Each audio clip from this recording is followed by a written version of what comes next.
So, we all know how that went. When you clicked on this video, you knew how it was going to go. So this isn't going to be a recap of the whole season because everyone and your mom saw it. So I will be basically talking about this in more of a rant format than a recap of the whole season. So everyone wants to shit on this new season, and including me, but I feel like some people defending the show are confusing our anger with our sadness. If you scroll on Twitter at any point after the finale, it's just angry and confused. But you'll find a smaller subsection of people saying, we're not really fans, or we don't get these characters. We're not seeing the bigger picture. If you think I'm wrong, look at the theater reactions the marketing team uploaded.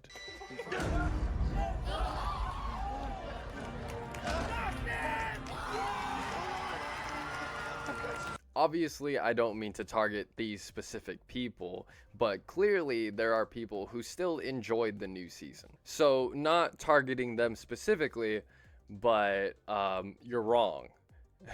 Because if I'm being honest, I feel like the people who are angry and mad are the ones who actually understood the fundamental core of the show, and mainly how it's completely absent from the new season. I'll try to be quick about all of my problems because it's not new and everyone is saying it already. I kind of just have to get it off my chest for some reason. So first and foremost, too many fucking characters. I've never watched a show this cluttered in my life. There are so many characters that should have either died already or should have been written out of the show completely. I love Winona Ryder, I really do. But she had nothing to do this whole season, and she knows that. The poor lady doesn't know what's going on in the show and outside of the show pertaining to it. I am in, I think, Stranger Things 5. Haven't seen it. And I also don't think a single fan of the show can lie and say that David Harbour was essential to this final season. It's like the unspoken elephant in the room where no one wants to admit that we don't know what we're doing with him. They turned him into this John Wick war guy when he was a small town sheriff in a small ass town.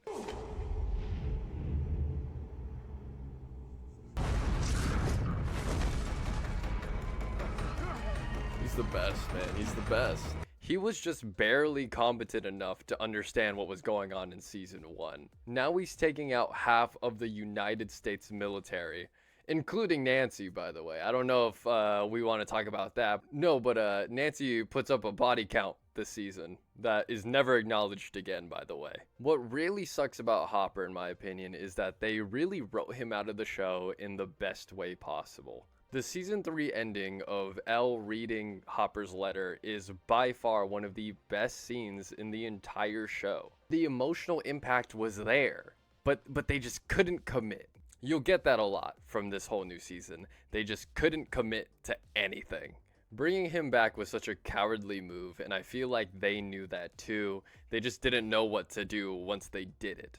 Hopper himself doesn't even know what to do because he's trying to kill himself every 10 minutes. Which is not only stupid for the character, but a monumental waste of time for the audience as well. We spent an entire season trying to save your ass, stop trying to kill yourself. Majority of this new season has a manufactured conflict between Elle and Hopper. Elle is on some weird death wish mission where she feels like she needs to sacrifice herself to take down the Upside Down, and Hopper is like, I don't want you to do that.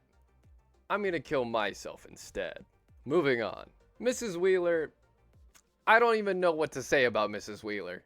I don't know why she was included in the first place. I was thinking maybe they were doing some kind of, oh, the Wheelers are badass, the mother's fighting a Demogorgon, and Holly's fighting Vecna, and at the end it's gonna be like, oh, we get it done. But they didn't even do that. As corny as that would have been, at least it would have made some kind of resolution. And the whole Mr. What's-It, I don't even have the energy to do that right now.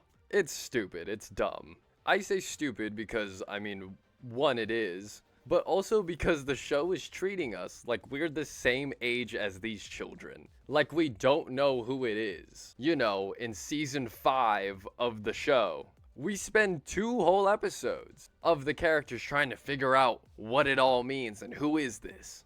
This would have been so cool in season 1. Or maybe not season 1, like maybe season 2. Season 1 could just be about Elle. If this was something in season 2 and I had no idea what was going on, I would eat this up. But you know what's going on. Why do I have to watch her start liking Vecna? She's a child. You just tell me she does. You know what I mean? Like we're in season 5. You know what I'm saying?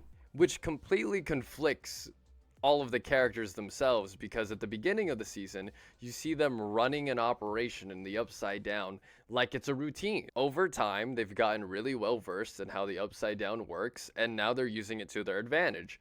This is good. It's good because it's treating itself like it is season 5. But then you get scenes like this. Monsters aren't real, Holly. I don't believe you. What are we doing? What are we doing? Also, side note for Holly. The actress is doing a fine job. I really have no problems with her performance or anything like that, besides her accent slipping every once in a while, but honestly, that's just pretty funny. It's not really like a criticism. Everything you see, none of it is real. Come on, you have to believe me. Please. But Holly, the character, why would I give a shit about the one Wheeler you have told me not to give a shit about for the past 4 seasons? You can't just make this important ass storyline at the very end. I was never even convinced for a second that Mike or Nancy were her siblings. When they finally unite in the final episode, I literally felt nothing. Because honestly, the actors probably didn't either. They don't know this girl. She spent most of her screen time with Max, her brother's random friend from school. Moving on, Erica, Murray, Robin's girlfriend, whose name I don't even remember because she didn't really get important until the final 2 episodes. Oh yeah, Callie's back, Derek, and 10 other children. There are too many fucking characters in this show. And none of them die. But Callie died? Who? I don't care. Like, no shit. Everyone, including me, we were all waiting for a death. I know this isn't Game of Thrones, but Christ, you need to set some stakes because so far in that season, nothing bad has really happened. I was actually excited at the end of season 4 because Vecna fucks up Max, like bad. And you feel genuine dread because Christ, bro, that's one of our main characters. But I mean, it didn't really matter. She's okay. So, it's all good. It's fine. I haven't really seen anyone bring this up, but the show didn't even really feel like itself anymore. The characters didn't feel like the characters anymore. It kind of felt like fan fiction of the characters. I think that vibe comes from the dialogue. Everyone kind of speaks in trailer dialogue. You know, the dialogue they put into trailers to make it sound mysterious and intense, but just vague enough. Everyone speaks like this, and Will is the biggest culprit. And then we found out that Holly was just the beginning. Vecna's gonna take more kids, and I don't know why or what he wants to do with them, but now we know something we can use against him. His next target. Does none of this sound weird to anyone? I'm really trying not to be an asshole. Does this not sound off? I want to go back a bit and talk about that Mrs. Wheeler scene. Like, haha, funny, she was able to fight that Demogorgon, but I genuinely think it is incredibly insulting. Not to the audience, because, I mean, at this point, they didn't give a shit about us, but to the show itself. But it did help me set my expectations for the rest of the season. Having that be so early into the season made me realize I shouldn't give a shit at all. If only the American and Russian military were as strong as Mrs. Wheeler, then they would be no problem. There were a lot of scenes in this new season that had me in genuine disbelief and confusion, but nothing really made me hit that 1,000-yard stare like the Steve Harrington fake out. Jojo basically loses balance and falls off a tower, and the screen quite literally cuts to black. It doesn't transition to another scene to create some tension. It literally cuts to black and then comes back. Like a terribly placed commercial break.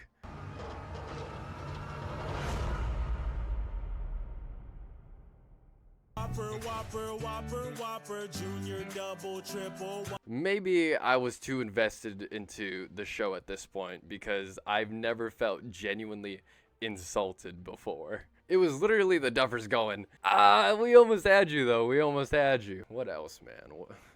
What else, man? What the fuck else does my script say? I'm getting like actually mad about this. I need to take a break or something. What else? Oh, Will gets powers. What if Mike is just into people who have powers? He just has a power fetish. Why, you may ask, even though we haven't resolved the first storyline with the mysterious girl with powers? Shut up. Let's just kill her so we can move on. We can't talk about the repercussions on Elle's mental health or well-being. We spend all of our runtime on the planning. I can sit here all night and talk about the plot holes. So they just blew up all the pregnant women. How did Elle, Hopper, and Callie escape the Upside Down when clearly that was a critical problem? And I only know it was a problem because the show told me it was. Where were the Demogorgons in the finale? I could literally talk about all of that, but at one point I'm putting more effort into thinking about this script than they did. So I'm just gonna stop. What sucks is I'm genuinely sad about this. I guess I never really noticed how invested I was into the show until it ended. I mean, I even went to the drive-through experience in LA during COVID. It was a show me and my friends all watched, so we went together and it was honestly really fun. I mean, like the characters, man. The characters in season 1, they felt like real kids and adults. It felt like a small town that just so happened to get mixed into this sci-fi mystery. You were just as confused as them, but you got to solve it with them. Every character had a role that might not be as important, but still managed to get mixed into the main plot naturally. And I mean, besides the monsters and superpowers, you had an incredible performance from Winona Ryder. It served as the foundation of the show and the emotional anchor. You felt for her and you wanted her to find Will as much as she did. These characters felt real because they were treated like real human beings. This?